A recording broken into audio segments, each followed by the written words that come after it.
తెలంగాణ రాష్ట్రంలోని ముఖ్యమైన పర్యాటక ప్రాంతాలలో వెలుగులోకి రాని ప్రచారంలోకి రాని ఒక గొప్ప పర్యాటక ప్రాంతమే జాఫర్గఢ్. ఇది ప్రసిద్ధ చైతన్యవంతమైన జనగామ జిల్లా పరిధిలో జాఫర్గఢ్ వస్తుంది. ఇక హన్మకొండ జిల్లాకు కూడా సమీపంగా ఉంటుంది.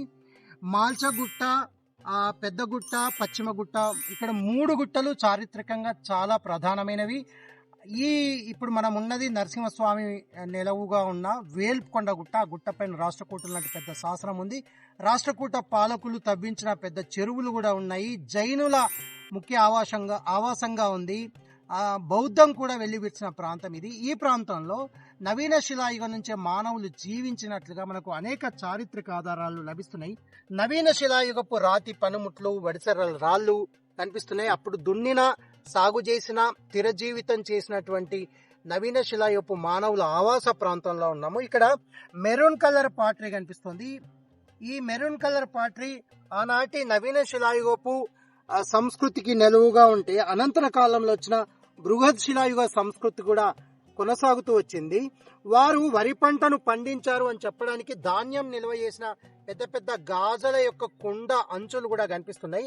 ఇక్కడ రెడ్ వేర్ కానీ, మెరూన్ పాట్రీ కానీ, బ్లాక్ వేర్ నలుపు రంగులో ఉన్న పాట్రీ కనిపిస్తుంది. బూడిద రంగులో ఉన్న పాట్రీ కనిపిస్తుంది. ఎరుపు, నలుపు ఉన్న పాట్రీ కూడా కనిపిస్తుంది. ఇట్లా ఇన్ని రకాల కుండ పెంకులు ఈ ప్రాంతంలో కనిపిస్తున్నాయి.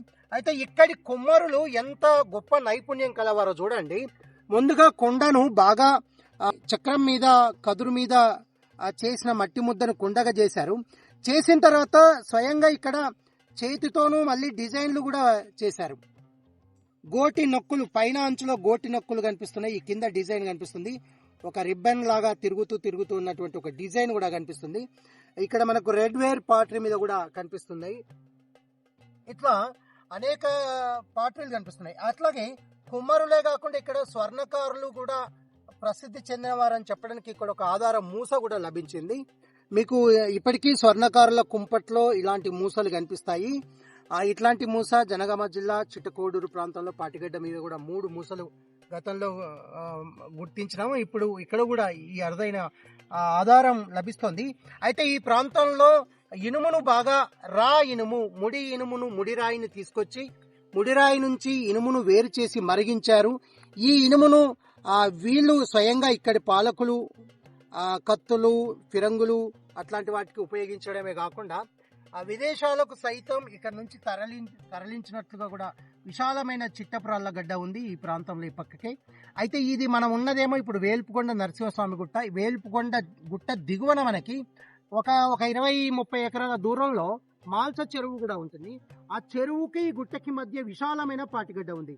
ఈ పాటిగడ్డ మీదనే మనకు ఇన్ని అపరూపమైన చారిత్రక ఆధారాలు లభిస్తున్నాయి. అయితే ఈ చారిత్రక ఆధారాలను భద్రపరచడానికి స్థానిక పాఠశాలలు కొంత ఇనిషియేట్ చేస్తే సైన్స్ ల్యాబ్ ఉన్నట్లు, కంప్యూటర్ ల్యాబ్ ఉన్నట్లు, సోషల్ ల్యాబ్ కూడా ఉండాలి. ఇప్పుడు పాఠ్య పుస్తకాలు కనుమరుగైతే ఇంటర్నెట్లో చదువుకోవచ్చు, కానీ ఒక చారిత్రక ఆధారం కనుమరుగైతే అది మనం పట్టుకోలేము, ఆ స్పర్శ పోతుంది. అందుకే ఈ విలువైన చారిత్రక ఆధారాలను కొన్నింటినైనా స్థానిక పాఠశాలలో భద్రపరిస్తే అదే సోషల్